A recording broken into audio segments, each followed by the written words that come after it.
salibnya, lupakan dulu semua duka, derita dan nestapa.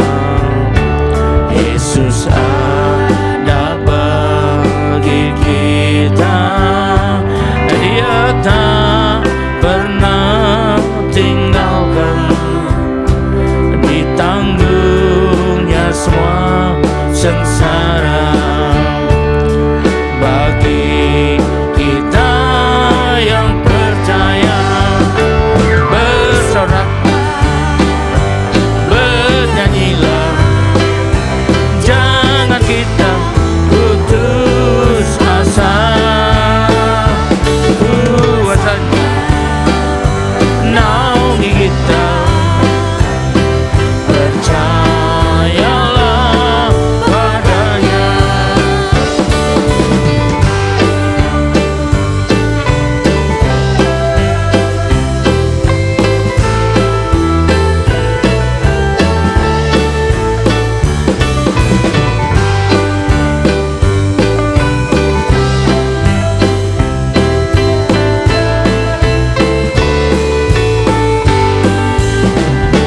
Marilah pandang ke depan, pandang pada salibnya, lupakan dulu semua duka, derita dan nestapa. Yesus ada bagi kita, Dia tak pernah tinggalkan, ditanggungnya semua sengsara. Bagi kita yang percaya, bersoraklah, bernyanyilah, jangan kita putus asa. Kuasanya naungi kita, percayalah padanya. Bersoraklah, bernyanyilah, jangan kita putus asa. Kuasanya naungi kita, percayalah padanya, percayalah padanya,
mustahil bagimu.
Shalom, selamat berjumpa kembali saudara kasih Tuhan, dan kita persiapkan diri kita untuk segera masuk dan terima firman Tuhan.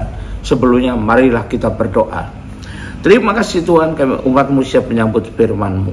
Urapilah kami semua, urapi hamba-Mu yang akan menyampaikan firman ini, agar firman ini tidak kembali dengan sia-sia, tapi boleh tumbuh dalam hidup kami dan menghasilkan buah yang baik dan berlipat ganda sampai 30 kali, 60 kali, bahkan 100 kali ganda. Dan berikan pada kami semua ya Tuhan urapan roh, hikmat dan wahyu daripada-Mu, agar kami boleh menangkap dan mengerti maksud isi firman-Mu ini dengan baik dan benar, yaitu tepat seperti yang Kau masukkan pada kami semuanya. Terima kasih ya Tuhan, kami siap sambut firman-Mu ini hanya dalam satu nama yang berkuasa, yaitu nama-Mu, Tuhan Yesus Kristus.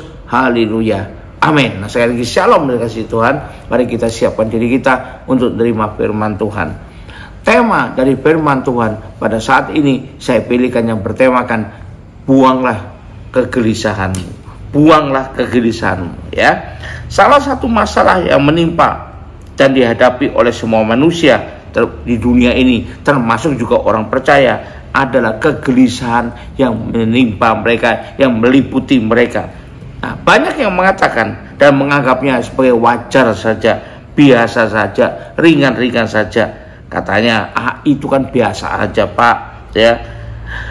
Atau ada juga yang mengatakan, kalau tidak punya kegelisahan kan bukan manusia normal Pak, katanya kan gitu ya. Jadi manusia abnormal dong kalau gitu. Ada lagi yang mengatakan, wong hidup ini sukar kan Pak, ya banyak masalah kan, jadi wajar kalau kita gelisah. Dan dikatakan lagi terakhir, itu kan sangat manusiawi sekali. Ya betul ya, tapi kita, terutama kita sebagai orang percaya, Tuhan telah menyampaikan pesan lewat firman-Nya tentang hal ini. Bagaimana yang harus kita lakukan? Mari pertama kita baca di Matius 24 ayat 6. Injil Matius pasal 24 ayat 6. Firman Tuhan berkali-kali menyampaikan kepada kita berarti hal yang penting mana kita harus ingat, ya.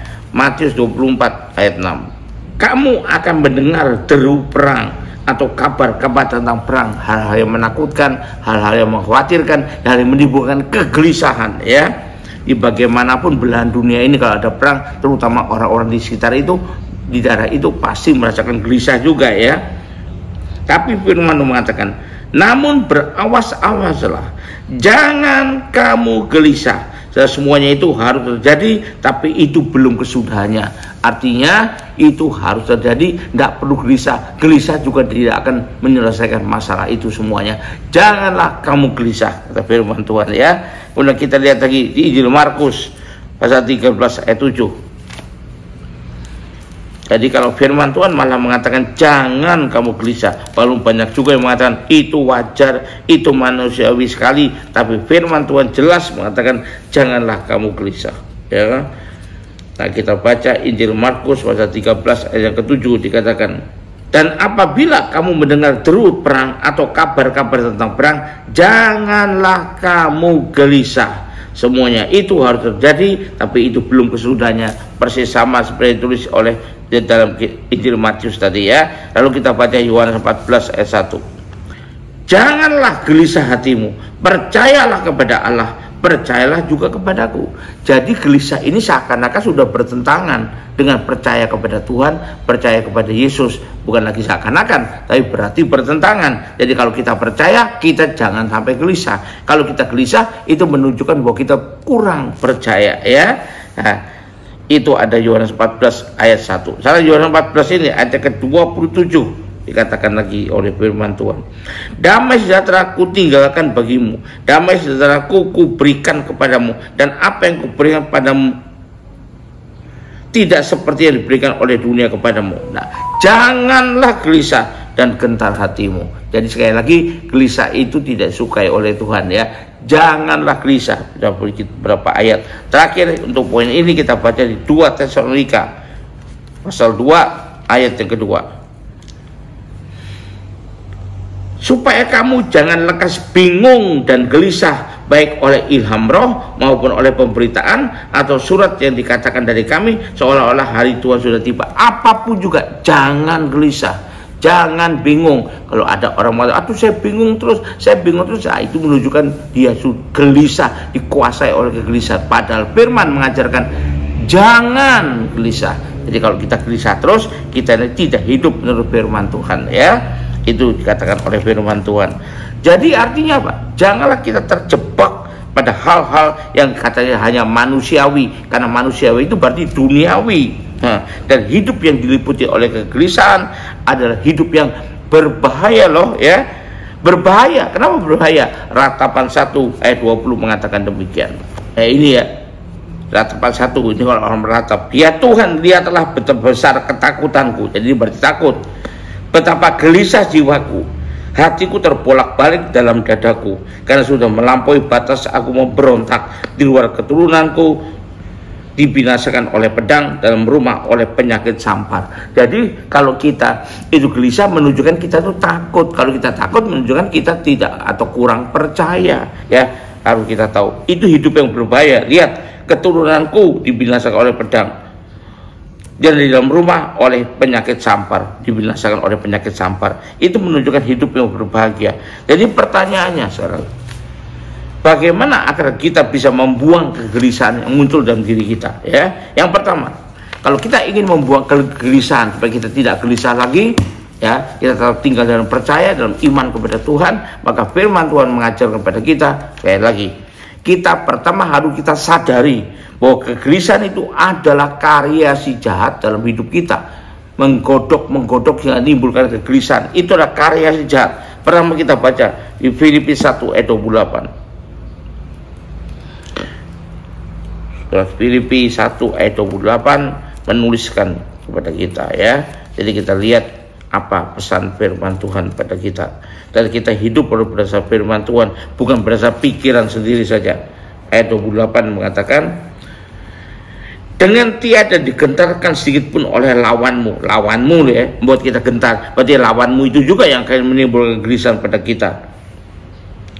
Bagi mereka semua itu adalah tanda kebinasan, tapi bagi kamu ada tanda keselamatan, dan itu datangnya dari Allah. Tanda keselamatan datang dari Allah. Ketakutan, kegentaran, kegelisahan datang dari lawanmu si jahat, ya. Jadi itulah merupakan hasil dari karya si jahat dalam hidup seseorang.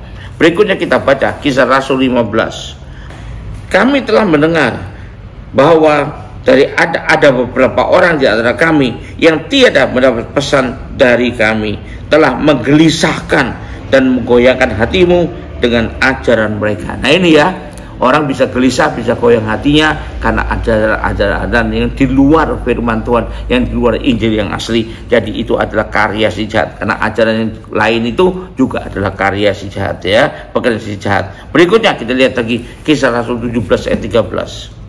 Tetapi ketika orang-orang Yahudi dari Tesalonika tahu bahwa juga di Berea telah diberikan firman Allah Paulus, datang jugalah mereka ke sana menghasut dan menggelisahkan hati orang banyak. Orang yang gelisah antara lain karena terhasut, berarti itu juga ada karya si jahat, ya. Ingat, jangan lupa itu. Terakhir untuk poin ini kita baca di Yesaya 14 ayat ketiga. Yesaya 14 ayat yang ketiga. Yesaya 14 ayat yang ketiga. Firman Tuhan menuliskan, maka pada hari Tuhan mengakhiri kesakitan dan kegelisahanmu dan kerja paksa yang berat yang dipaksakan kepada kamu. Nah ini ya, kenapa orang gelisah, kenapa orang kesakitan, karena kerja paksa yang berat dipaksakan kepadamu, katanya. Berarti ini bukan dari Tuhan, tapi sebaliknya hari Tuhan akan mengakhiri itu semua.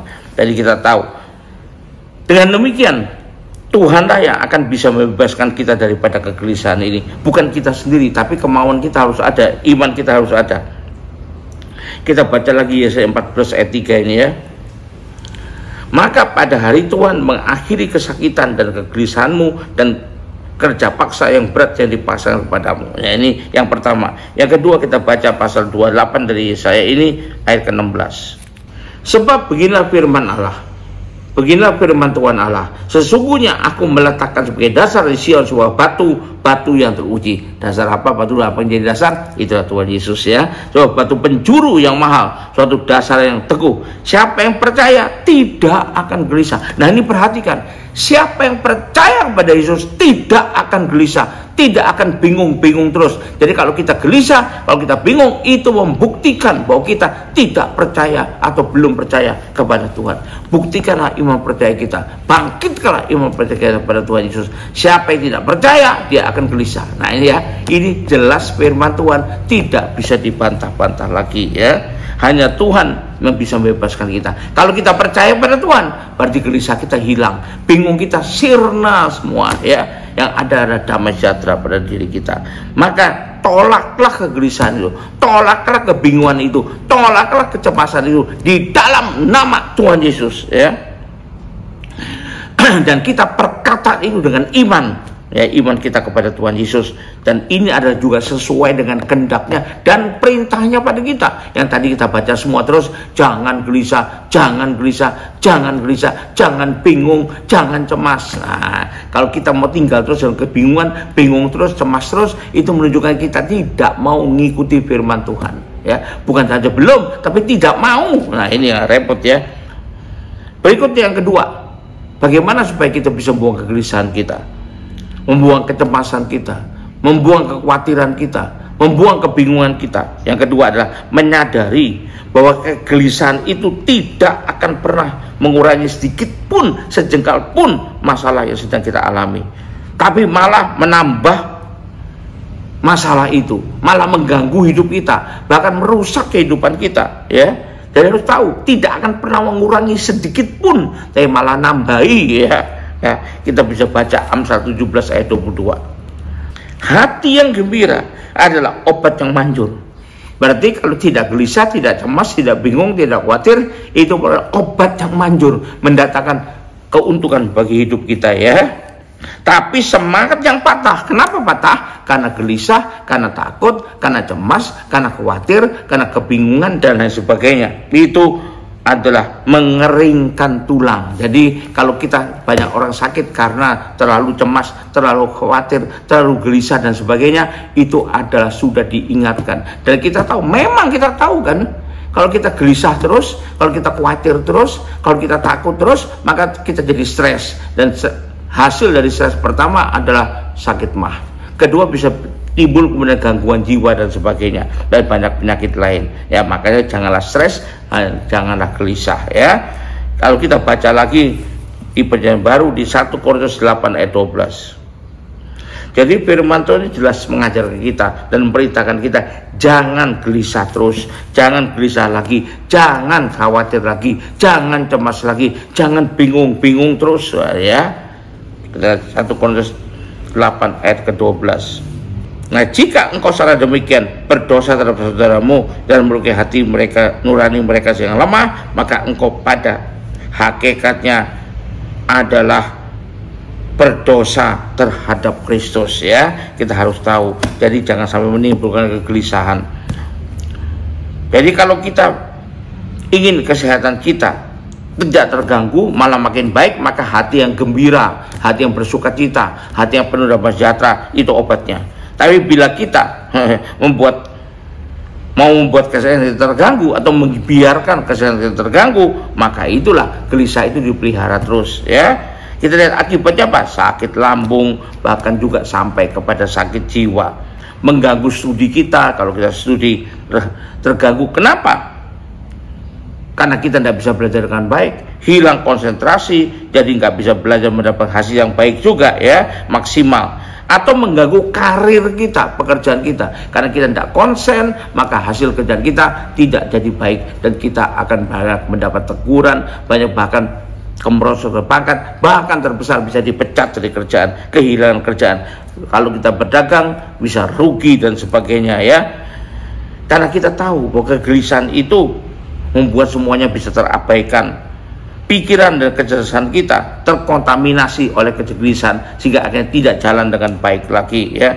Hubungan rumah tangga bisa terganggu, bahkan bisa terjebak pada atau lari kepada narkoba, kepada minuman keras ya, dan lain sebagainya. Kenapa? Karena mau melarikan diri dari beban kegelisahan itu. Hati-hati sekali ya, sadarilah itu semua, maka kita bisa melawan ya. Yang pertama, Ya, yang kedua adalah itu. Yang ketiga, gimana ngelawannya? Lawan dengan iman kepada Tuhan dan dengan perkatakan firman Tuhan, pelajari firman Tuhan, pegang firman Tuhan sebagai pedoman hidup kita, maka kita bisa melawannya, ya. Mengalahkan atau menghancurkan, ya, terhadap bujukan atau karya si jahat itu. Nah, itu bisa kita lakukan ada dengan iman yang teguh kepada Tuhan Yesus, mau untuk kita bisa mengenyahkannya dengan kuasa Tuhan yang menaungi kita, dan juga dengan firman Tuhan yang mengajar ajaran positif yang baik dari Tuhan. Tuhan sudah menunjukkan caranya begitu pada kita waktu iblis datang mencobai dia, dan dia tidak ada gelisah sama sekali. Coba selalu mengatakan ada tertulis bagi Tuhan pakai firman Tuhan, ya. Mari kita baca Lukas 4 ayat 12. Yesus menjawabnya, katanya kepada iblis yang mencobai, ada firman, janganlah engkau mencobai Tuhan Allahmu. Yesus melawannya dengan firman pertama, ya. Kemudian kita lihat lagi Matius 4 ayat 4.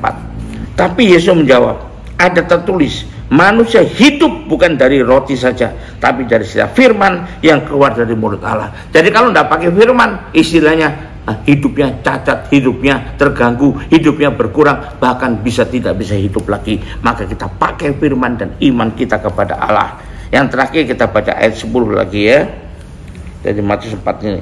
Maka berkata Yesus kepadanya, enyahlah iblis, sebab ada tertulis. Nah, ini firman Tuhan, ya, digunakan. Engkau harus menyembah Tuhan Allahmu dan hanya kepada Dia saja engkau berbakti. Yesus menghancurkan karya si jahat. Yesus menghancurkan kegelisahan yang coba ditanamkan oleh iblis dalam dirinya dengan firman Tuhan dan dengan iman yang teguh. Ya, yang ketiga, yang keempat, apalagi harus kita lakukan kalau kita mau membuang kegelisahan dari hidup kita. Nah, ini saya bilang tadi, dengan firman, dengan iman, lewat apa itu? Tentu lewat doa, ya. Nah, untuk bisa berdoa, tenangkan diri lebih dulu sehingga kamu bisa berdoa dengan baik dan percayakan hidupmu kepada Dia. Jadi kalau kita berdoa tapi tidak percaya, sama aja, bohong aja. Walaupun mulut kita bilang kita percaya, tapi kalau kita masih gelisah terus, masih cemas terus, masih khawatir terus, masih bingung terus, itu jelas bukti kuat bahwa kita belum percaya, ya. Maka perlu kita tenangkan diri kita dulu sehingga kita bisa berdoa. Jadi setelah tenang kita berdoa, ya, doanya bisa tidak salah dan percaya hidup kepada Tuhan. Tuhan kita Allah yang hidup itu. Haleluya. Kita baca Yesaya 30 ayat 15. Kitab Yesaya pasal 30 ayat 15. Sebab beginilah firman Tuhan Allah. Nah, ini firman Tuhan, jadi pasti ini. Yang Maha Kudus Allah Israel, dengan bertobat dan tinggal diam, kamu akan diselamatkan. Dalam tinggal tenang dan percaya, ya, itulah terletak kekuatanmu, kata firman Tuhan, ya. Lalu baca lagi 1 Petrus 4 ayat 7. Kesudahan segala sesuatu sudah dekat, karena itu kuasailah dirimu dan jadilah tenang supaya kamu dapat berdoa. Jadi kalau kamu tidak bertenang, kamu doa terus tapi tidak ada gunanya, karena doamu bisa meleset semua karena kamu tidak dikuasai oleh ketenangan. Jadi bukan berdoa saja yang penting, tapi tinggal tenang, berhati tenang, menenangkan diri supaya kita bisa berdoa dengan sebaik-baiknya. Maka doa kita jadi doa yang efektif, karena doa kita doa yang benar. Ya, terakhir kita baca untuk poin ini di surat Yeremia 17 ayat 7. Yeremia 17 ayat ke-7. Diberkatilah orang yang mengandalkan Tuhan, yang menaruh harapannya kepada Tuhan. Gimana kita bisa menunjukkan itu? Dengan kita terus berdoa, beriman kepadanya dan berharap kepadanya, ya. Nah, gimana bisa berdoa? Dengan tinggal tenang. Nah, itu firman Tuhan mengajarkan. Karena jika kita tetap gelisah, dikuasai oleh kegelisahan, hampir dipastikan pikiran kita juga menjadi kacau. Sehingga kalau kita berdoa juga, itu pun akan kacau juga jadinya. Maka sekali lagi, tinggallah tenang. Dan imanmu gunakan untuk membantu semua ini. Kecuali kalau tidak beriman, maka akan takut, cemas, gelisah, bingung terus. Nah, itu kalau tidak beriman. Dan kata lain, bukti kalau kita punya iman, ya, kita beriman atau tidak adalah terlihat dari tingkah laku kita, dari keadaan kita. Bisa enggak kita tinggal tenang? Tapi apakah kita tetap gelisah, tetap takut, tetap bingung, tetap cemas?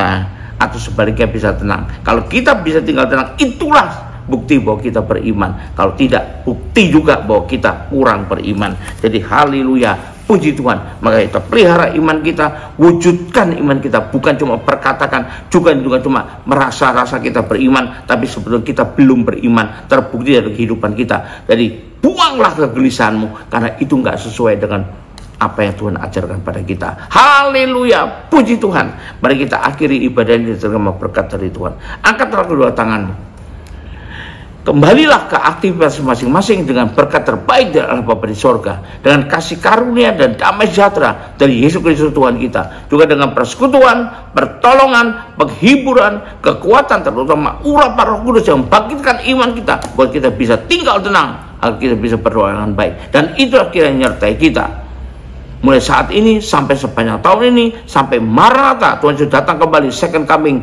bahkan sampai selama-lamanya. Yang percaya berarti memberkati Tuhan ini, sama-sama katakan amin. Terus berkati, haleluya, sampai jumpa.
Waktuku susah dan menderita, Yesus lah yang ku seru.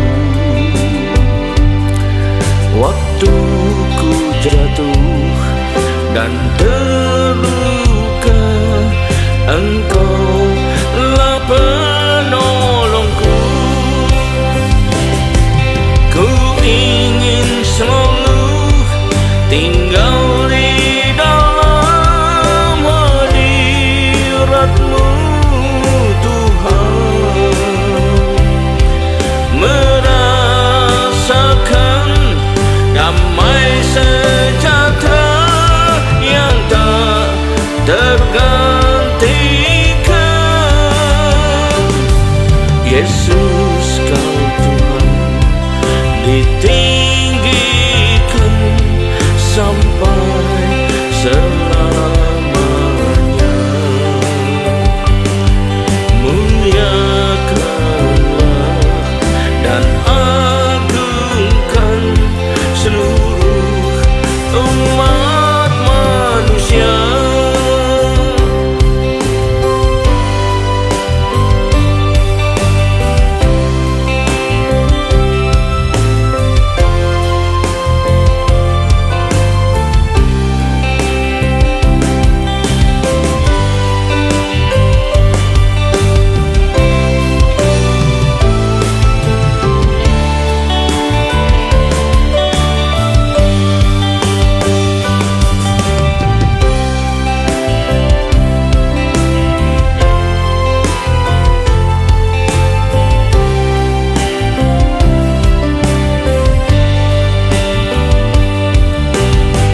Padaku mengadu waktu ku susah dan menderita. Yesus lah yang ku perlu. Waktu ku jatuh dan terluka, Engkau lah penolongku. Ku ingin selalu tinggal di dalam hadirat-Mu Tuhan, merasakan damai sejahtera yang tak tergantikan. Yesus Kau Tuhan ditinggikan sampai selamanya. Muliakanlah dan agungkan seluruh umat manusia oleh segala